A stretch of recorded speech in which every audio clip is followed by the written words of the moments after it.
మీరే తీసుకోవాలని. ఇలా కొన్ని ఊర్లు తిరుగుతుంటే నిజంగా కడుపు నిండినంత సంతోషం అవుతుంది.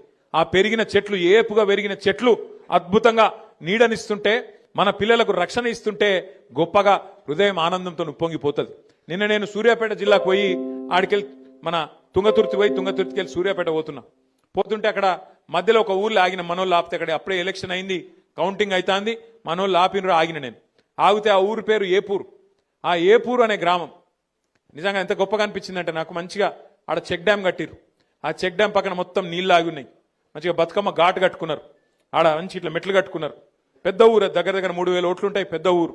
ఆ ఊళ్ళే మొత్తం ఒక వైకుంఠ ధామం కట్టిరు, ఒక పెద్ద శివుని విగ్రహము, వైకుంఠ ధామం, మంచి కాంపౌండ్ వాళ్ళు, బ్రహ్మాండంగా. ఉత్తమ గ్రామ పంచాయతీగా వాళ్లకు దేశంలోనే అవార్డు వచ్చింది. అట్లా ఆ తీరుగా పనిచేయాలి చేస్తే, ఎందుకంటే సర్పంచ్ చేయాలి, మీరు గెలిచిరు, సంతోషం, 5 ఏళ్లకు మీరే ఉంటారు, గ్రేటు. కానీ పని చేసి చూపెడితే, పని చేసి ప్రజలకు, ఎందుకంటే ప్రతి ఒక్కరు మీరు మాట ఇచ్చింటారు, ఫలానా పని నేను చేస్తా అని చెప్పింటారు.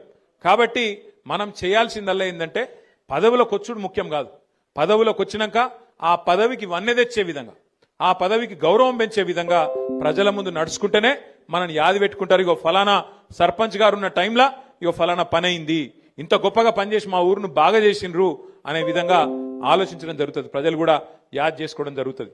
ఎందుకంటే పదవులు పోతాయి, ప్రాణాలు కూడా పోతాయి, కానీ మిగిలేది పేరు ఒక్కటి మాత్రమే.